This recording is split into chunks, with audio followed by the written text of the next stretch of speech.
বিএনপির ভারপ্রাপ্ত চেয়ারম্যান তারেক রহমান আজ বাদ জুমা যাচ্ছেন শহীদ প্রেসিডেন্ট জিয়াউর রহমানের মাজার জিয়ারত করতে। সেখানকার কর্মসূচি ও নিরাপত্তা পরিস্থিতি সম্পর্কে জানাতে সরাসরি যুক্ত হচ্ছেন আমাদের সহকর্মী আলভি রায়হান। আলভি, জিয়ার মাজারের কি চিত্র দেখছেন, বিস্তারিত জানাবেন সেখানকার পরিস্থিতি সম্পর্কে।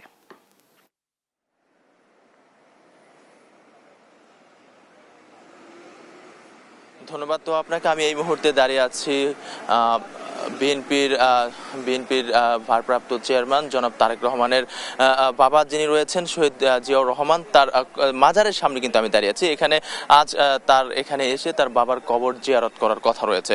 গতকালই তিনি লন্ডন থেকে সরাসরি দেশে এসেছেন এবং দেশে এসে মানুষের যে ভালোবাসা পেয়েছেন, মানুষের যে আবেগ অনুভূতি ছিল সেগুলো কিন্তু আসলে তার সামনে তারা সবাই প্রকাশ করেছে। এখানে সকাল থেকে এসে আমরা দেখছি যে খুব সাজসজ্জায় পরিপূর্ণ পুরো জিয়া উদ্যান।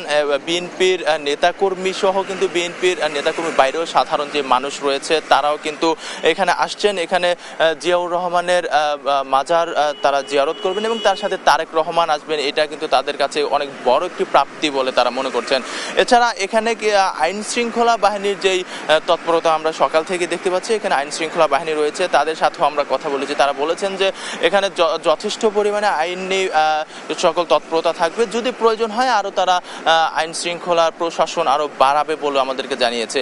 এর আগে গতকাল কিন্তু তিনি লন্ডন থেকে সরাসরি দেশে এসেছেন এবং দীর্ঘ 17 বছর পর তিনি দেশের মাটিতে প্রত্যাবর্তন করেছেন এবং এখানে এসে নানান সংবর্ধনা তিনি পেয়েছেন এবং মানুষের ভালোবাসা এবং নানান সাংস্কৃতিক যে ব্যাপারগুলো ছিল সেগুলো তিনি পরিপূর্ণ করে তার বাসায় ছিলেন 196 নম্বর যে বাড়িতে, সেখানে তিনি পৌঁছেছেন এবং তার একদিন পরেই আজকে কিন্তু এখানে আসবেন এবং এখানে এসে তার বাবার কবর জিয়ারত করবেন। সেই কবর জিয়ারতের ক্ষেত্রে এখানকার মানুষের যে উচ্ছ্বাস, এখানের মানুষের যে উদ্দীপনা রয়েছে সেটা কিন্তু আসলে দেখেই বোঝা যাচ্ছে। এখানকার সকালে প্রচুর ঠান্ডা কুয়াশার মধ্যেও কিন্তু মানুষ সকাল থেকে আসতে শুরু করেছে এবং তারেক রহমানের প্রতি যে ভালোবাসা সেটা কিন্তু তারা খুবই প্রকাশ করছেন এখানে।